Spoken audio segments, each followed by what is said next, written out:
So the other thing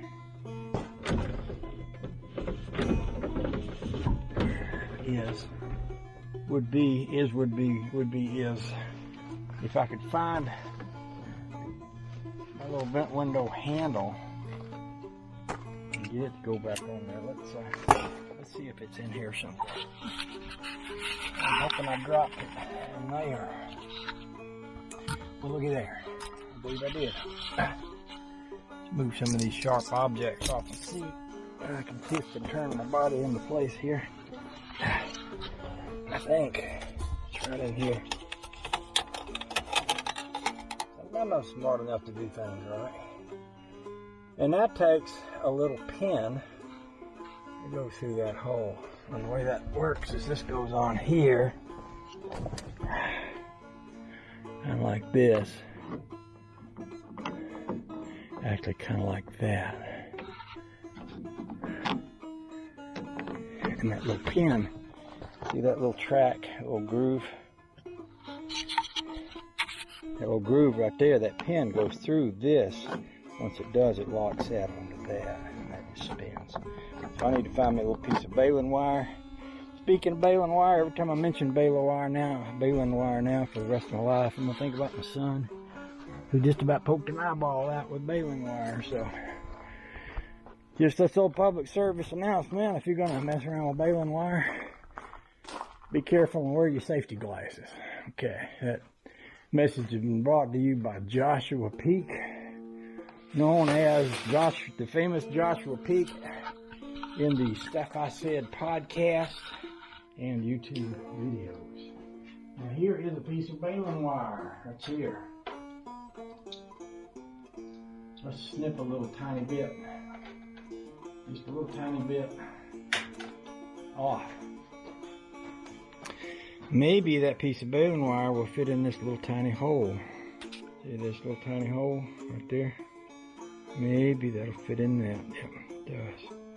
Now see, that fits in there.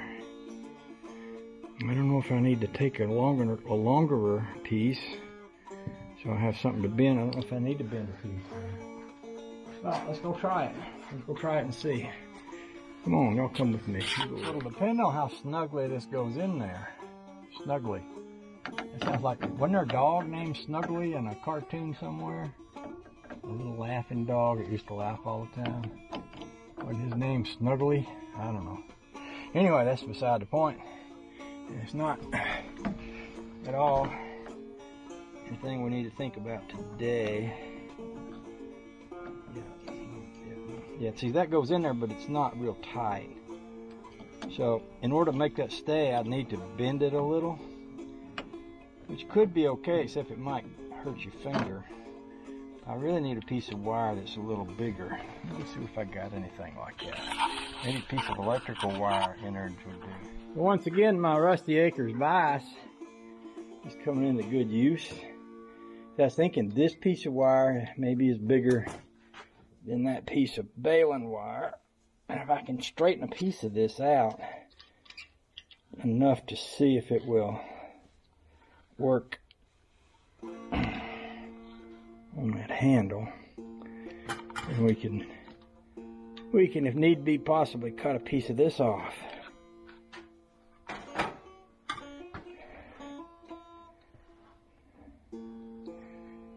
There's my handle right there.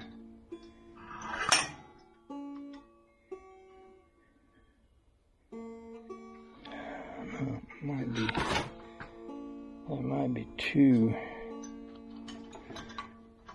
big.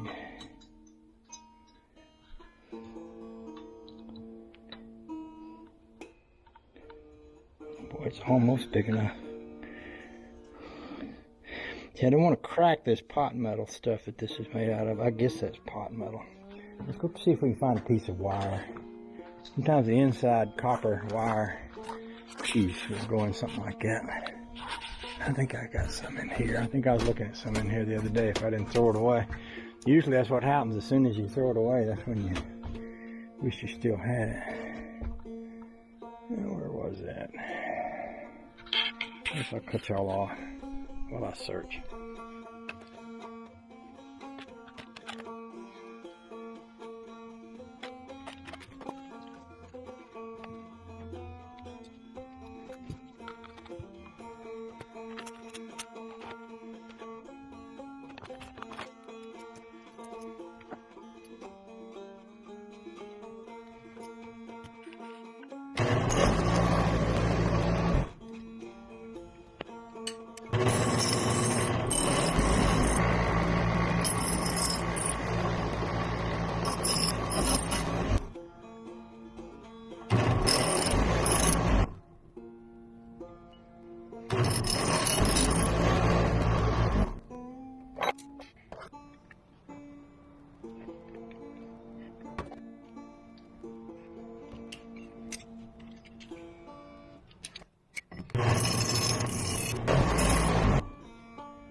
Sometimes the best thing you can do when you're working on a project is to not be successful immediately like you wish you were or could be, because it makes you stop and slow down and maybe approach things from a different angle. Now what I've done here is I found a little threaded screw that'll almost fit in this hole, and I've used this grinder to grind down the edges of it, the threaded part, a little bit so it gets started in there. That involved me grinder, because before I had bought it, I got it at a yard sale or something and set it here, and it was running, and this morning I was sharpening the knife. I was trying to hold it with one hand and grind the knife with the other, which is pretty dangerous. Good way to lose a finger or get stabbed in the hand. So I went and found me some screws, and I found some washers that was in the box of stuff that Eric Polson gave me. And while I was at it, I went ahead and bolted down this other little vise I got over here. This was a vise that I had ordered before Rusty gave me that big vise, but sometimes it's nice to have a little vise, because sometimes you want to do little work that doesn't require a big vise. So same process, I found some washers in the box of stuff that Eric Polson gave me, and I think he may have given me this long extension for my screwdriver gun so that I could reach the screws down into that point. So my point being, if this had all gone together nice and easy, I'd be done with it by now, and I'd be, I don't know, out doing something probably illegal. But as it is, I got this thing attached, I got that thing attached, and it looks like I've got maybe a fixable solution where I could put this over there and screw this in, and I won't have any sharp pieces of wire or sharp edges to cause someone some damage by having it poke somebody in the finger. So what I'm going to do is take it over to the car now, see if I can use this to reattach that handle to my vent, and if I get that done, I'll approach reattaching that door panel, and I might pull out my box of spare Rambler parts and also see if I can find some more door clips to go back on there with. Oh, the joy. I guess the long and short of what I just said is that be patient, take your time. Don't get discouraged if it don't work immediately. Sometimes the good Lord has something better in mind for you than you had for yourself. And if you just flow with it, you might wind up being happier with the way things turned out than you would have been if you'd have put up I used to have a friend. I saw him get mad at his bicycle one day, and he flung that thing down, he stomped on it, he kicked it, he yelled at it, and I was thinking, what's that all about? Something about the chain came off, and I was thinking, well, dang, you know, chains come off a bicycle sometimes. That don't mean you got to beat them to death, you know, and fix it, put the chain back on there, readjust it. But, you know, patience is a pretty darn valuable thing, and really the only way to learn it is to use it. That's what I'm saying, that's what I'm thinking. Okay, so I don't know if you can see, you probably can't because you're looking at my middle part. Somebody told me I was getting fat this morning. I'm thinking, well, thank you for that. Huh? True. It's nice to have somebody out there keep an eye on my weight for me. I appreciate that. Bless your heart. So anyway, that goes there. This goes here. And then tighten that up. I might need a longer screwdriver to get up in there with. Let me go get a longer screwdriver to get up in there with. Oh, here's one. That's yours one. Fat. Yeah, thanks a lot. Appreciate that. Getting fat. Thank you. Bless your heart.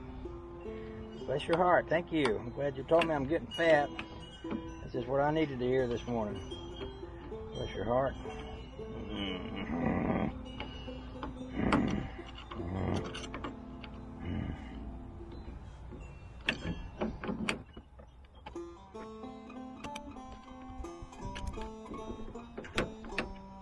That's working pretty good so far. Let's see if we can get to go in there a little bit more without breaking it. But even if it did break off in there, as long as it works as a pin, even broke off in there, it'd be okay, wouldn't it? I probably can't see what I'm doing. This is what I'm doing right here.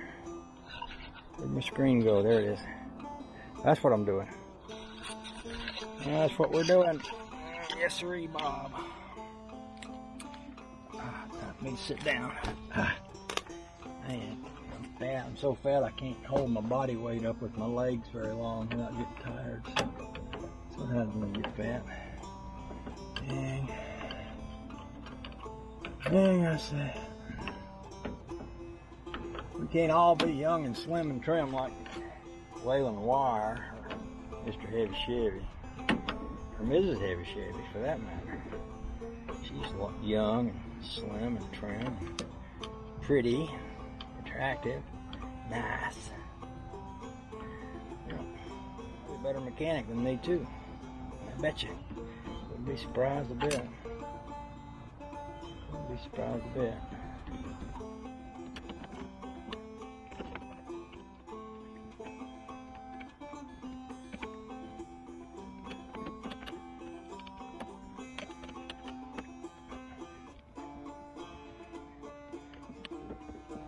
That's pretty good, right there.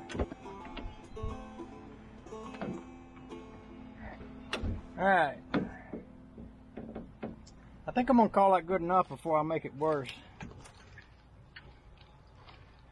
So, tighten these screws back up that I loosened up.